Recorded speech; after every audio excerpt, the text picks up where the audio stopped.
नवरात्रों में हो सकता है धामी मंत्रिमंडल का विस्तार, मंत्रियों के विभागों में फेरबदल की संभावना। दिल्ली दौरे पर धामी कर सकते हैं केंद्रीय नेताओं से मुलाकात।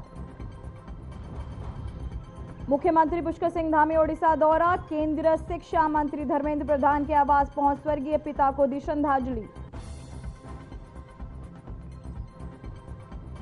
उत्तराखंड सरकार अवैध मदरसों की फंडिंग जांचेगी, 136 मदरसों को सील, 500 से अधिक अवैध चिन्हित, सीधे सीएम कार्यालय को सौंपी जाएगी रिपोर्ट।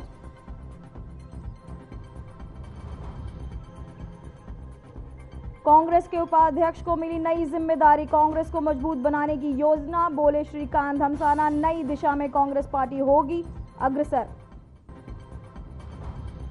बद्री केदारनाथ धाम में पूजा की ऑनलाइन बुकिंग होगी शुरू, पूजा की ऑनलाइन बुकिंग 15 अप्रैल से होगी शुरू, बुकिंग शुल्क नहीं होगी वृद्धि।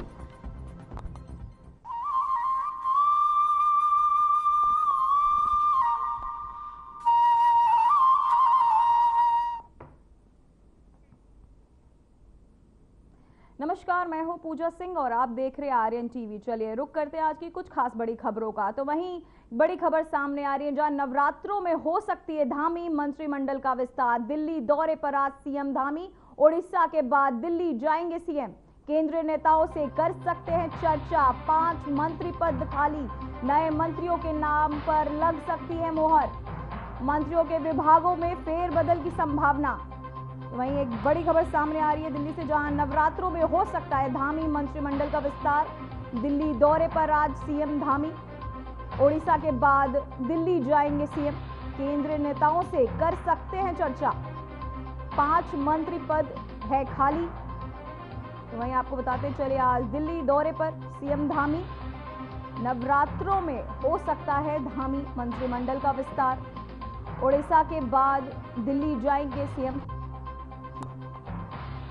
हमारे साथ इसी खबर पर तमाम जानकारी के साथ जुड़ गए हर्ष। नवरात्रों में ये जो मंत्रिमंडल का फेरबदल हो रहा है, इससे क्या समझे हम?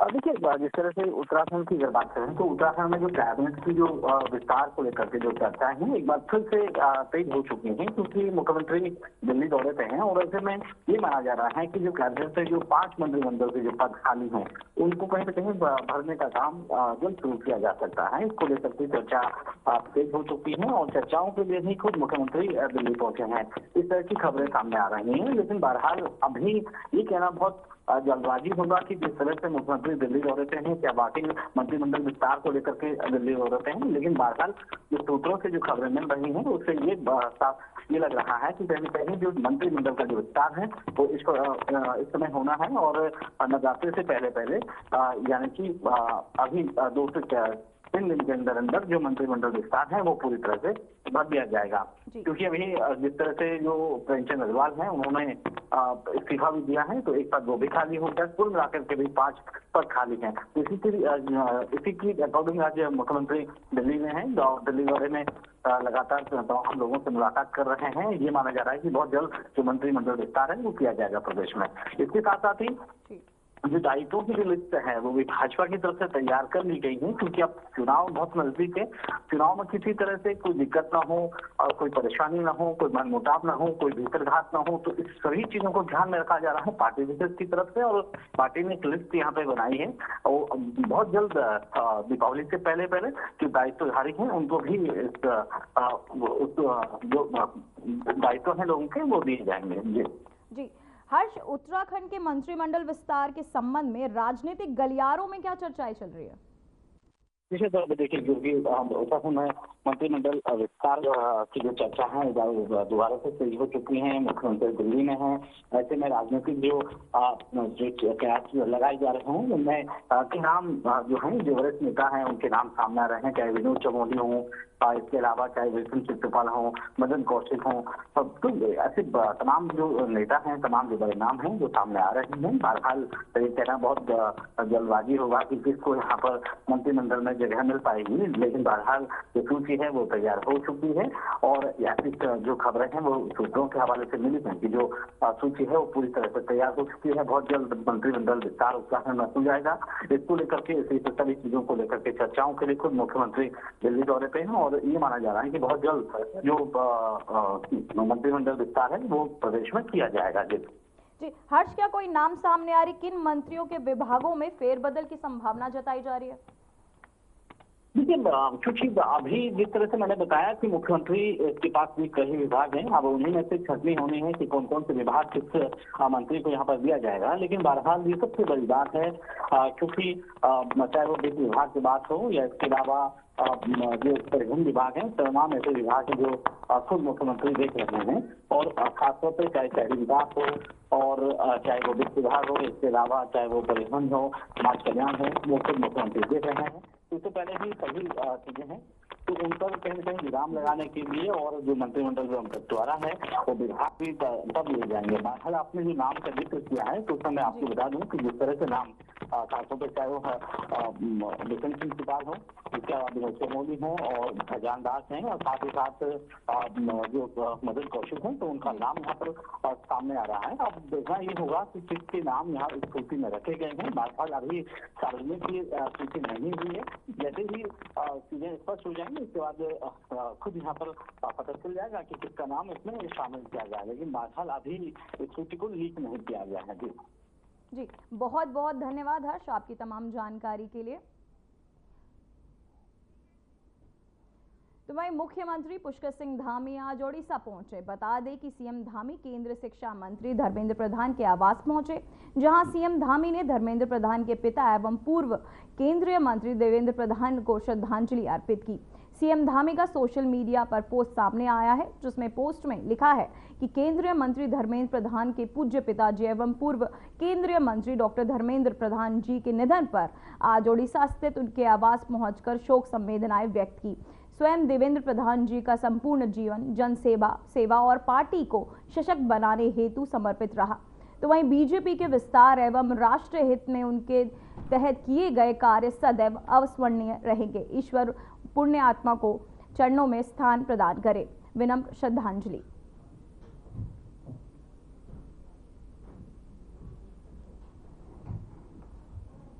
तो वहीं आपको बताते चले, देवेंद्र प्रधान को उन्होंने दी श्रद्धांजलि। देवेंद्र प्रधान के आवास पहुंचे सीएम धामी, वहां पहुंच उन्होंने उन्हें श्रद्धांजलि दी। तो वहीं मध्य प्रदेश के मुख्यमंत्री मोहन यादव आज 25 मार्च को अपना 60वां जन्मदिन सेलिब्रेट कर रहे हैं। इस खास मौके पर आपको बताते चले कि आज उनका 25 मार्च को 60वां जन्मदिन वो सेलिब्रेट कर रहे हैं। इस खास मौके पर आपको बताते चले कई मंत्रियों ने बधाई दी और वहीं मुख्यमंत्री पुष्कर सिंह धामी सीएम मोहन यादव के जन्मदिन पर उन्होंने बधाई दी। सोशल मीडिया एक्स पर पोस्ट किया कि मध्य प्रदेश के माननीय मुख्यमंत्री मोहन यादव को जन्मदिन की हार्दिक बधाई एवं शुभकामनाएं। प्रभु बद्री विशाल से आपके सुगध और आरोग्य मंगलमय जीवन की कामना करता हूं, ऐसा उन्होंने अपने एक्स हैंडल पर पोस्ट किया।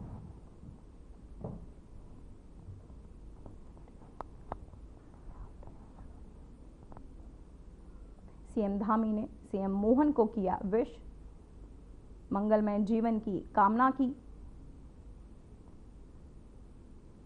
60 साल के हुए सीएम मोहन यादव।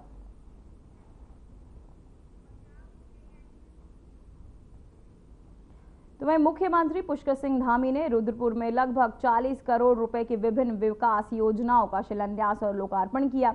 इनमें 30 करोड़ रुपयों की 7 योजनाओं का शिलान्यास और 10 करोड़ रुपए की 7 योजनाओं का लोकार्पण शामिल है।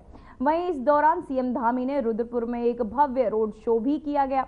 रोड शो गल्ला मंडी के मुख्य बाजार से होते हुए गांधी पार्क तक पहुंचा, जहां मुख्यमंत्री का रुद्रपुर की जनता से विभिन्न संगठनों और जनप्रतिनिधियों ने पुष्प वर्षा और फूल मालाओं और गुलदस्ते के साथ भव्य स्वागत किया। 40 करोड़ की योजनाओं का किया गया शिलान्यास। सीएम धामी ने दी करोड़ों की सौगात। 40 करोड़ की योजना का उन्होंने शिलान्यास किया। साथ ही सेवा सुशासन विकास के 3 वर्ष पूरे।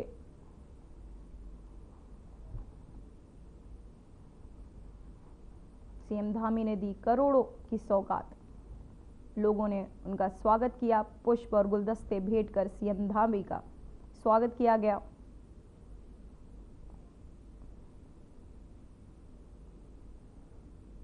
40 करोड़ की योजना का सीएम धामी ने किया शिलान्यास। सेवा, सुशासन और विकास के ये 3 वर्ष, जहां आपको बताते चले कार्यक्रम का आयोजन, जहां सीएम धामी पहुंचे, साथ ही लोगों ने उनका स्वागत किया। 40 करोड़ की योजना का किया शिलान्यास।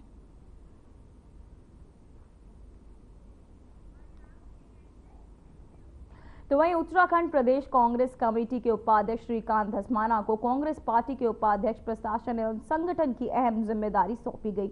धस्माना ने अपना दायित्व संभालते हुए कहा कि कांग्रेस पार्टी अब अपने आप को जीवंत और सशक्त बनाने के लिए नए सिरे से काम करेगी। उन्होंने ये भी कहा कि पार्टी का उद्देश्य अब देश भर में कांग्रेस को मजबूत करना है और इसके लिए हम सभी नेताओं का मार्गदर्शन प्राप्त करेंगे। धस्माना ने बूथ स्तर से लेकर वार्ड, ग्राम, ब्लॉक, शहर, जिला और सभी बीएलओ स्तर तक पार्टी को सशक्त बनाने के लिए निरंतर प्रयास की बात कही। पूरे प्रदेश के अंदर मैंने आपसे कहा कि सारे वरिष्ठ नेताओं का मार्गदर्शन लेकर के राज्य में बूथ स्तर से लेकर के, वार्ड स्तर से लेकर के, ग्राम स्तर से लेकर के, ब्लॉक स्तर से लेकर के, शहर, जिला और फिर पूरा राज्य, पार्टी को बीएलओ लेवल से हम ऊपर तक मजबूत करने का काम करेंगे। पार्टी दिखाई देगी, समर्थकों का सबका सब बड़ी पार्टी है, बहुत बड़ी पार्टी है। कांग्रेस तो ऐतिहासिक पार्टी है, इसका अपना एक गौरवशाली इतिहास है। आजादी से पहले का, आजादी के आंदोलन का और आजादी के बाद राष्ट्र निर्माण का कांग्रेस का इतना समृद्धशाली इतिहास है। तो उसके साथ हम अपने गौरवशाली इतिहास के साथ आगे बढ़ने का जो हमारा काम है, पार्टी को मजबूत करने का जो काम है, उसको हम करेंगे। और देखिए, इतने सारे नेता हैं, बड़े बड़े नेता हैं, सबके अपने अपने कद है, अपने अपने समर्थक है। निश्चित तौर पे कभी कभी ऐसा लगता है कि धड़ों में बटी है, लेकिन ऐसा नहीं है। जब प्रदेश की जनता के हित का सवाल आएगा तो सारी पार्टी एक साथ एकजुट होकर के लड़ाई लड़ेगी और उस लड़ाई में हम सारे लोगों का सहयोग लेंगे।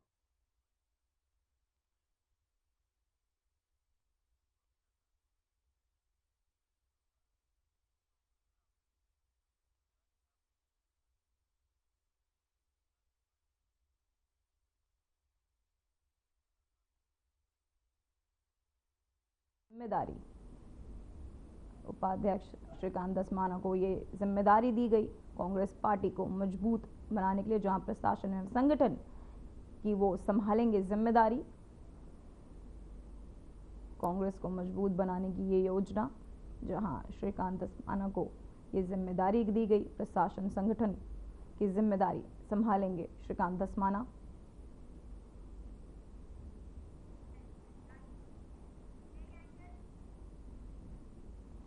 तो वहीं धामी सरकार के 3 साल पूरे होने पर युवा कांग्रेस नेता हेमवती नंदन दुर्गापाल ने प्रदेश सरकार पर तीखा हमला बोला है। उन्होंने धामी सरकार को अब तक की सबसे विफल सरकार बताते हुए कहा कि इस सरकार के कार्यकाल में भ्रष्टाचार, महंगाई और बेरोजगारी में इजाफा हुआ है। दुर्गापाल ने आरोप लगाया कि सरकार ने जनता को झूठे सपने दिखाए और ठोस उपलब्धियां नहीं दी। उन्होंने कहा कि आज प्रदेश में बेरोजगारी चरम पर है, किसान परेशान है और महंगाई से लोग त्रस्त है। 3 साल के सरकार ने केवल दिखावटी घोषणाएं की हैं। इसके अलावा उन्होंने सरकार के भू कानून को भी निशाने पर लिया।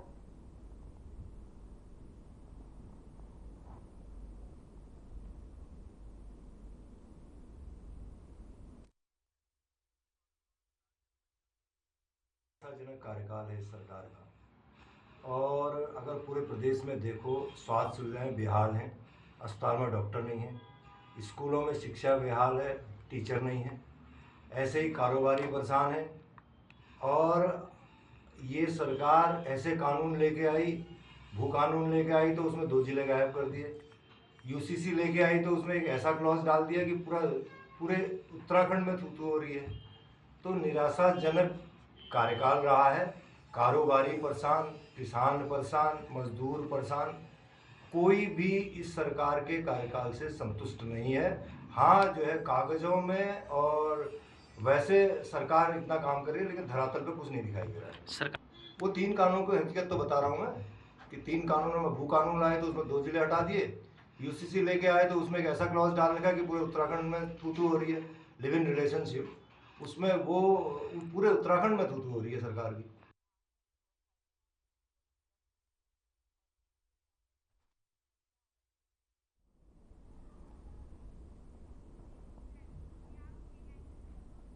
तो वहीं कोटद्वार के सुखरो नदी में खनन पट्टे के नाम पर अवैध खनन की गतिविधियां जारी हैं, जिसे अब जिलाधिकारी पौड़ी ने गंभीरता से लिया है। खबरों के अनुसार सुखरो नदी में सूर्योदय से पहले ही खनन पट्टा धारक अवैध खनन करवा रहे हैं, जिसका एक वीडियो सोशल मीडिया पर वायरल हो रहा है। तो वहीं डीएम पौड़ी ने इस मामले में सख्त कार्रवाई की आवश्यकता को देखते हुए पूरे मामले की जांच के आदेश दिए हैं। साथ ही संबंधित पट्टा धारक के खिलाफ कड़ी कार्यवाही की भी दिशा निर्देश जारी किए हैं। ये कदम स्थानीय प्रशासन के तहत अवैध खनन की रोकथाम के लिए उठाया गया है, जिससे नदी और पर्यावरण की सुरक्षा सुनिश्चित की जा सके। तो वहीं ये कार्रवाई न केवल खनन के नियमों का उल्लंघन करने वालों के खिलाफ सख्ती का संदेश देती है, बल्कि पर्यावरणीय नुकसान को रोकने के लिए प्रशासन के समर्पण को भी दर्शाती है।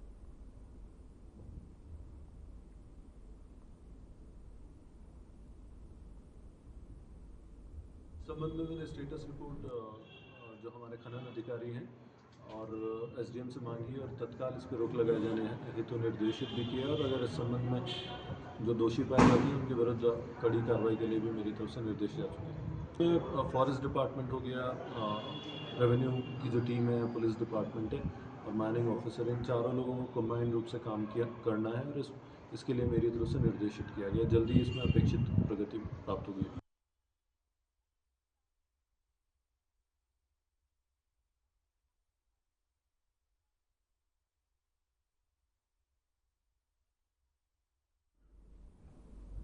तो वहीं देहरादून नगर निगम ने शहर के सभी चौक चौराहों और गलियारों में सीसीटीवी कैमरे लगाने का निर्णय लिया है।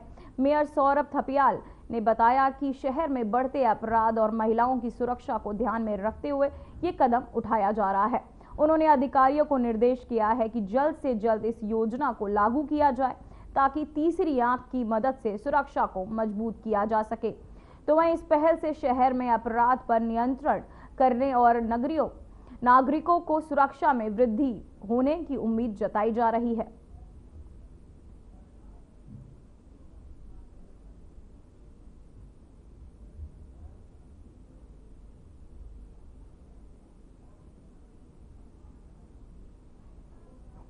भी हमने ये कहा था कि देहरादून शहर को हम जो सीसीटीवी कैमरों से आच्छादित कर देंगे। ऐसी कोई प्रमुख चौक चौराहे गलियां ऐसी नहीं होंगी कि जहां पर सीसीटीवी कैमरे हमारे ना लगे हों। ये जो तीसरी आंख है सीसीटीवी के माध्यम से, एक तो हमारी जो नागरिक हैं, जनता है, वो सुरक्षित महसूस करेगी। हमारी माताएं बहनें, उनको आने जाने में किसी प्रकार की कहीं कोई उनको एक सुरक्षित वातावरण मिलेगा। दूसरा, साथ ही कुछ जैसे नशे का कहीं ना कहीं पे सेवन होता है और कहीं पे भी जैसे अंधेरी जगह होती है, ऐसी किसी अंधेरी जगह पे एक तो हमने लाइटों की व्यवस्था करने के साथ साथ सीसीटीवी कैमरे भी वहाँ पर हम लगाने जा रहे हैं, जिससे कि एक ऐसा वातावरण तैयार होगा कि जो ये नशा करने वाले या इस प्रकार का उपद्रव करने वाले हैं, गुंडागर्दी करने वाले ऐसे लोग हैं, इनके ऊपर लगाम लगेगी।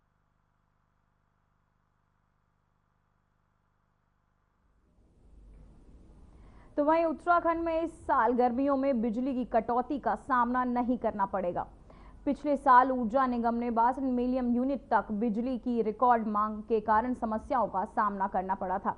इस बार ऊर्जा उत्पादन बढ़ाने के लिए रुकी हुई जल विद्युत परियोजनाओं को चालू किया जा रहा है और लंबित परियोजनाओं की कोर्ट में मजबूत पैरवी भी की जा रही है। विभाग बिजली उत्पादन बढ़ाने पर विशेष ध्यान दे रहा है, जिससे प्रदेशवासियों को निर्बाध बिजली मिल सके।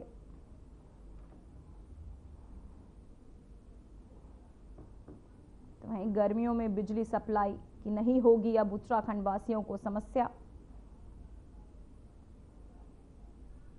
बिजली उत्पादन बढ़ने की शॉर्टेज है, लेकिन उत्तराखंड एक ऐसा एकमात्र स्टेट रहा जिसमें कि एक भी घंटे के लिए भी विद्युत की रोस्टिंग नहीं करनी पड़ी है।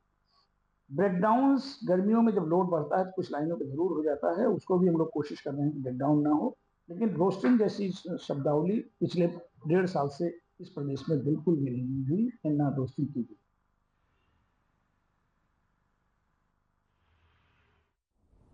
गर्मियों में बिजली की अब नहीं होगी उत्तराखंड वासियों को समस्या। बिजली उत्पादन बढ़ाने की तैयारियां तेज। 62 मिलियन यूनिट तक पहुंची बिजली की मांग। बिजली उत्पादन बढ़ाने की उत्तराखंड सरकार की तैयारियां तेज। उत्तराखंड सरकार अवैध मदरसों पर सख्त कार्रवाई के बाद अब उनकी फंडिंग की गहन जांच करने जा रही है, जिसकी रिपोर्ट अधिकारी सीधे मुख्यमंत्री कार्यालय को सौंपेंगे।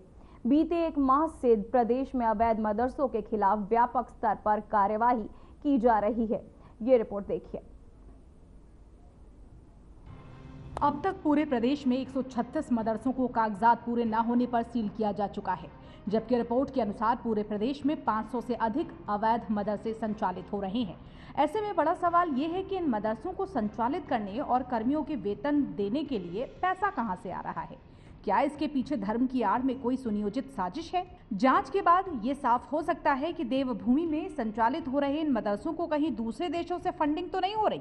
राज्य के मुख्यमंत्री पुष्कर सिंह धामी का ये कहना है कि अवैध अतिक्रमण, अवैध मज़ारों के खिलाफ अभियान उनका जारी रहने वाला है। वहीं भाजपा के प्रदेश मीडिया प्रभारी मनवीर सिंह चौहान का ये दावा है कि शिक्षा के नाम पर बच्चों को कट्टरपंथी क्यों बनाया जा रहा है, विदेशी फंडिंग क्यों की जा रही है। ऐसे में सरकार जांच के खिलाफ सख्त कार्रवाई कराने का मन बना चुकी है। कि मैंने कहा कि अवैध अतिक्रमण, अवैध मज़ारें, अवैध जो भी हैं, जो इलीगल है, सबको लीगल रूप में लाया जाएगा। और जब तक ये अतिक्रमण पूरी तरह से इंक्रोचमेंट नहीं हटाया जाएगा, नहीं हटेगा, तब तक ये अभियान जारी रहेगा। और ये काम केवल शुरू करने के लिए नहीं है, ये काम बिल्कुल पूरी तरह से साफ सफाई करने के लिए। कोई भी शिक्षा का केंद्र अगर संचालित किया जा रहा है तो उस पे उसका उद्देश्य जो हमारा प्रदेश और देश का भविष्य है उसको गुणवत्तापूर्ण शिक्षा देने का होना चाहिए। लेकिन जिस प्रकार से कई शिकायतें आई हैं कि उनको विदेशी फंडिंग की जा रही है, उनको कट्टरपंथी शिक्षा देने के लिए विदेशों से फंड दिया जा रहा है, तो निश्चित रूप से इसकी जांच होनी चाहिए और ऐसे लोगों के खिलाफ सख्त से सख्त कार्रवाई भी होनी चाहिए। आपको बता दें कि राज्य में करीब 450 पंजीकृत मदरसे हैं जो शासन को अपने दस्तावेज, बैंक खाते और आय व्यय का पूरा ब्यौरा देते हैं। लेकिन दूसरी तरफ 500 से ज्यादा मदरसे ऐसे हैं जो बिना किसी मान्यता के ही संचालित हो रहे हैं। इन मदरसों में पढ़ने वाले बच्चों का सत्यापन और आर्थिक स्रोतों की जांच के लिए शासन ने जिला प्रशासन को सख्त निर्देश जारी किए हैं। वहीं देहरादून जिला प्रशासन की टीम ने सहसपुर के एक बड़े मदरसे को अवैध निर्माण मामले में नोटिस के बाद सील कर दिया है। उक्त मदरसे ने बिना प्राधिकरण की अनुमति के एक मंजिल का अवैध निर्माण भी बनाया था। पिछले हफ्ते इसकी शिकायत प्राप्त हुई थी कि एक द्वितीय तल का निर्माण किया गया है जिसका नक्शा पास नहीं है। इसी क्रम में लास्ट वीक हमारी टीम यहाँ पर आई थी और पूछताछ में पाया गया कि नक्शा स्वीकृत नहीं है। तो फिर उपजिलाधिकारी महोदय ने सुनवाई करके इसमें सीलिंग के आदेश किए थे, जिसके अनुपालन में ही यहाँ सीलिंग की कार्रवाई की गई। पूर्व में भी चालान था यहाँ का, तो उसी क्रम में बस आज सीलिंग की प्रक्रिया। हाल ही में भी आपने देखा होगा कि बहुत सारी अवैध प्लॉटिंग प्राधिकरण में अध्यक्ष महोदय, हमारे सचिव महोदय के निर्देशों के अनुपालन में हमने लगातार कार्रवाई करी है। काफ़ी बीघा प्लॉटिंग हमने ध्वस्त करी है और जो भी अवैध निर्माण की शिकायत या जो भी अवैध निर्माण पाया जाएगा उसके खिलाफ विरुद्ध जो है सुसंगत धाराओं के क्रम में कार्रवाई की जाएगी। इधर उत्तराखंड वक्फ बोर्ड अध्यक्ष शादाब शम्स कहते हैं कि वक्फ बोर्ड की पहली बोर्ड बैठक ऑनलाइन माध्यम से हुई।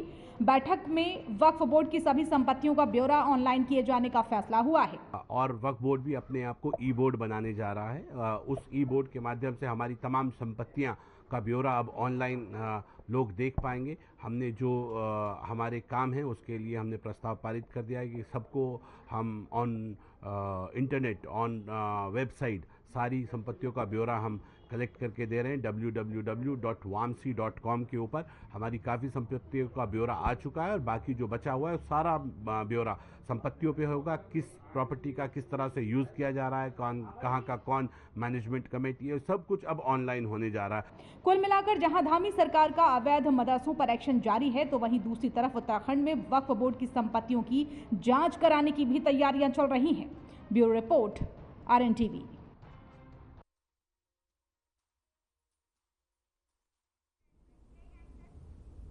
फिलहाल बुलेटिन में बस इतना ही। मुझे दीजिए इजाजत। नमस्कार।